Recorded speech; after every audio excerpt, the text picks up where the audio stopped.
एक बार जोर से भारत माता का जयकारा लगाएंगे। भारत माता की इनकलाब, इनकलाब, वंदे वंदे। दिल्ली के कोने कोने से आए हुए मेरे सभी भाइयों बहनों, माताओं, बुजुर्गों, आप सबको मेरा नमस्कार, सबको मेरा प्रणाम। पूरे दिल्ली से आज इतनी बड़ी संख्या में यहां पे जंतर मंतर पे विरोध प्रदर्शन करने के लिए आप लोग इकट्ठे हुए हैं। लोगों में गुस्सा है, लोग दुखी हैं। किस बात से दुखी हैं? केंद्र की भाजपा सरकार ने संसद में अभी 3 दिन पहले एक कानून लेके आए हैं। उस कानून में लिखा है, एक बात तो लिखी है कि अब से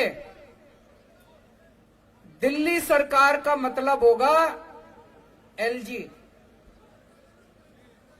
उस कानून में लिखा है कि अब से दिल्ली सरकार का मतलब होगा एलजी।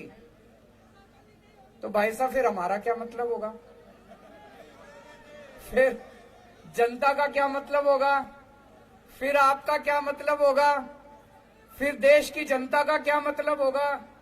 अगर दिल्ली सरकार का मतलब एलजी होगा तो दिल्ली की जनता कहां जाएगी? दिल्ली की जनता की चलेगी नहीं चलेगी? मुख्यमंत्री कहां जाएगा? फिर चुनाव क्यों कराए थे? फिर चुनाव क्यों कराए थे? जनता लाइन में क्यों लगी थी? जनता ने वोट क्यों दिया था? जनता के वोट का कोई मतलब नहीं बचा। जनता के चुनाव का कोई मतलब नहीं बचा। जनता की सरकार का कोई मतलब नहीं बचा। जनता ने 70 में से 62 सीट दी, उसका कोई मतलब नहीं बचा। अगर दिल्ली सरकार का मतलब एलजी होगा तो फिर तो जनता के साथ तो धोखा हो गया भाई साहब, ये तो गलत हो गया। दूसरा, इस कानून में लिखा है कि अब सारी फाइलें दिल्ली सरकार की सारी फाइलें एलजी के पास जाया करेंगी। भाई साहब, जब हमारी सरकार बनी थी सारी फाइलें एलजी के पास जाया करती थी। 2018 में सुप्रीम कोर्ट ने आदेश दिया कि भाई दिल्ली में चुनी हुई सरकार है, चुनी हुई सरकार के पास पावर होनी चाहिए, देश जनतंत्र है। सुप्रीम कोर्ट ने बोला कि भारत जनतंत्र है, जनतंत्र में जनता मालिक होती है, जनता का शासन होता है, जनता जिस सरकार को चुनती है सारी शक्तियां उसके पास होनी चाहिए, सुप्रीम कोर्ट ने बोला। सुप्रीम कोर्ट ने कहा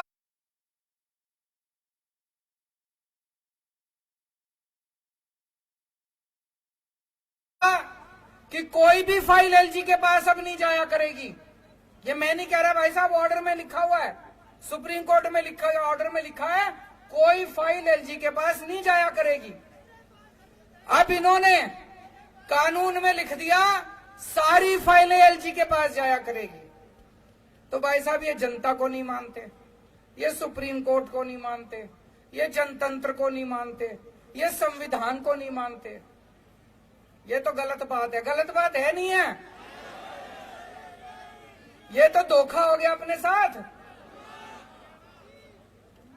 2015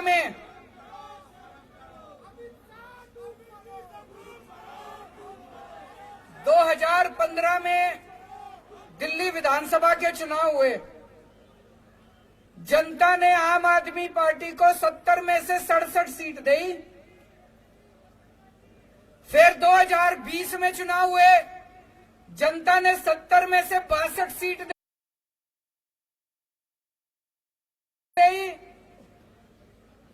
फिर अभी उपचुनाव हुए एमसीडी के, जनता ने एमसीडी के उपचुनाव में बीजेपी को 0 सीट दी। तो भाई साहब, दिल्ली की जनता साफ साफ यही तो कह रही है कि हमको बीजेपी नहीं चाहिए, हमको आम आदमी पार्टी चाहिए। कह रही है नहीं कह रही है कि हमको बीजेपी नहीं चाहिए, हमको आम आदमी पार्टी चाहिए। लेकिन भाई साहब, ये चोरी छिपे, ये बदमाशी करके दिल्ली के ऊपर राज करना चाहते हैं। वो कहते हैं ना, एक छोटा बच्चा मैच खेल रहा था, क्रिकेट मैच हार गया, तो उसके बाद क्रिकेट का बल्ला और बॉल लेके दोनों लेके भाग गया। ऐसे ही ये एक के बाद एक चुनाव हारते जा रहे हैं, लेकिन ये इस तरह से बदमाशी करके दिल्ली के ऊपर राज करना चाहते हैं, जनता का राज खत्म करना चाहते हैं। ये इनका एक तरह से इनका ये पूरे देश के अंदर यही कर रहे हैं। चुनाव कराते हैं, अगर चुनाव में हार जाएं तो दूसरी पार्टियों के एमएलए खरीद लेते हैं और वहां पे सरकार गिरा देते हैं। करते नहीं करते पूरे देश के अंदर? दिल्ली के अंदर आम आदमी पार्टी के ये जितने एमएलए बैठे हैं, खरीदे नहीं जा रहे, ये बिक नहीं रहे। कोशिश तो बहुत करी इन्होंने, ये बिक नहीं रहे।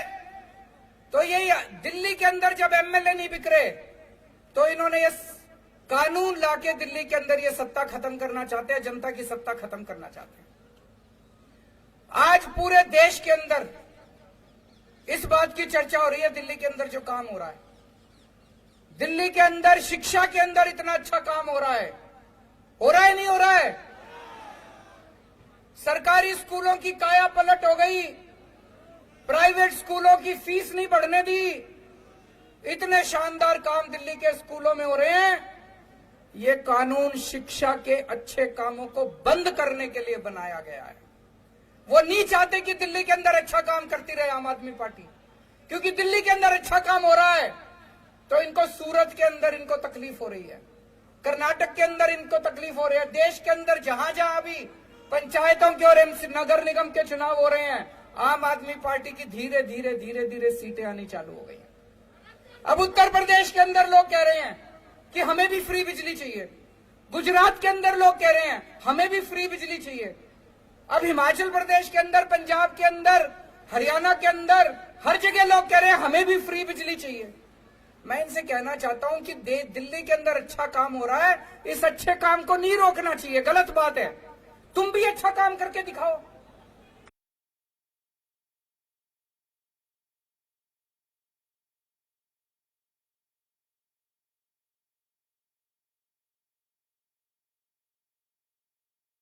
कंपटीशन तो अच्छे काम का होना चाहिए।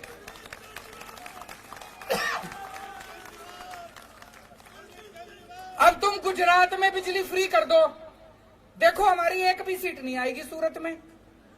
काम तो तुम करोगे नहीं, और दिल्ली में जो अच्छे काम हो रहे हैं उसको भी रोकोगे। ये तो गलत बात है। गलत बात है नहीं है? अगर तुमने वोट चाहिए, तुमको वोट चाहिए, तुम भी अच्छे काम करो। जैसे दिल्ली में आम आदमी पार्टी अच्छे काम कर रही है, तुम भी दूसरी जगह अच्छे काम करो, तुमको भी वोट देंगे लोग। तुम तो करोगे गुंडागर्दी, और दिल्ली में जो अच्छे काम हो रहे हैं वो भी रोकोगे। मैं आपसे पूछना चाहता हूं, असली देशभक्ति क्या होती है? असली देशभक्ति है कि अगर देश के किसी भी कोने में कोई अच्छा काम कर रहा हो, चाहे कोई कर रहा हो, चाहे पक्ष कर रहा हो, विपक्ष कर रहा हो, कोई अच्छा काम कर रहा हो, अगर मैं सच्चा देशभक्त हूं तो मैं उसका साथ दूंगा। दूंगा नहीं दूंगा? और अगर मैं गद्दार हूं तो उसका काम रोकूंगा मैं। अगर मैं भारत का दुश्मन हूं तो उसका काम रोकूंगा मैं, अच्छे काम को रोकूंगा मैं। ये दिल्ली के अंदर जो अच्छे काम को रोकना चाह रहे हैं, ये ठीक नहीं कर रहे, ये देश के साथ सही नहीं कर रहे, देश के साथ, भारत के साथ सही नहीं कर रहे। तो मैं आज दिल्ली की जनता की तरफ से, भारत की जनता की तरफ से केंद्र सरकार को अपील करना चाहता हूं कि आज इतने लोग यहां इकट्ठे हुए हैं, ये तो फिर भी थोड़े ही आए हैं।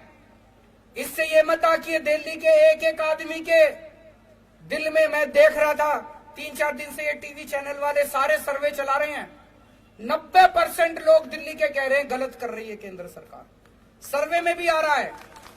मैंने देखा कुछ पत्रकार सड़क के ऊपर अपना कैमरा लेके घूम रहे थे, सबसे पूछ रहे थे, हाँ भाई दिल्ली सरकार किसको चलानी चाहिए, केजरीवाल को चलानी चाहिए कि केंद्र सरकार को। 90% लोग कह रहे थे कि केजरीवाल को चलानी चाहिए, हमने उसको चुना। तो मैं केंद्र सरकार को अपील करना चाहता हूं कि अभी भी इस कानून को वापस ले लो। अभी ये कानून वापस नहीं हुआ, इस कानून को वापस ले लो। जनता की ताकत को मत छीनो, जनता के साथ धोखा मत करो। 1947 में आजाद हुआ था देश, 75 साल हो गए। आज देश अपनी आजादी के 75 साल मना रहा है। इस 75 साल में तुम यही करोगे? इस 75 साल में यही तोहफा दोगे देश को? भगत सिंह फांसी पे क्यों चढ़ा थे? चंद्रशेखर आजाद, भगत सिंह, राजगुरु, अशफाकुल्ला खान, सुभाष चंद्र बोस, बाबा साहब अंबेडकर, उन लोगों ने क्यों कुर्बानी दी थी? उन लोगों ने कुर्बानी दी थी, अंग्रेज जाएंगे, भारत में जनतंत्र होगा, जनता सरकार चुनेगी, वो सरकार जनता के लिए काम करेगी। उन्होंने ये थोड़ी सोचा था आजादी के 75 साल के बाद एक ऐसी सरकार आएगी कि जनता के सारे अधिकार छीन लेगी। तो मैं केंद्र सरकार से अपील करना चाहता हूं कि आजादी के 75 साल के अंदर इस किस्म के काली हरकत मत करो, इस किस्म की गंदी हरकत मत करो, देश के साथ इस किस्म का धोखा मत करो।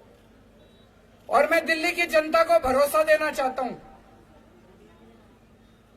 चिंता मत करना, ये जो मर्जी हमारी शक्तियां छीन ले, ये जो मर्जी कर ले। आपको याद है जब सुप्रीम कोर्ट का आदेश नहीं आया था, सारी फाइलें एलजी के पास जाया करती थी। हम आपके लिए सीसीटीवी कैमरे लगाना चाहते थे पूरी दिल्ली में। एलजी साहब ने 1 साल तक फाइल रोके रखी, सीसीटीवी की। 1 साल तक सीसीटीवी की फाइल रोके रखी। फिर मैं, मनीष सिसोदिया जी, गोपाल राय जी और सतिंदर जैन, हमने एलजी साहब के घर के अंदर जाके धरना कर दिया और आपकी फाइल पास करा के लाए थे।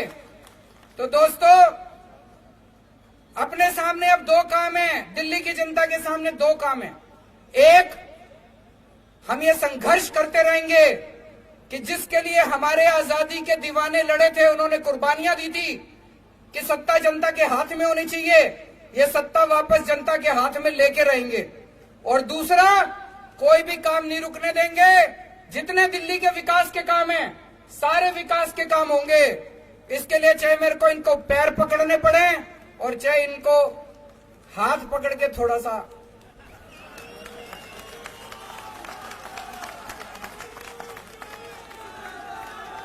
काम नहीं रुकने दूंगा। आपके सारे काम होंगे।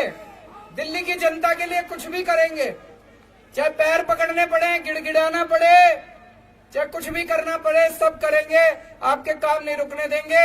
लेकिन जो इन्होंने जनता की ताकत छीनी है, वो वाली ताकत भी वापस लेके रहेंगे। भारत माता की। बहुत बहुत धन्यवाद माननीय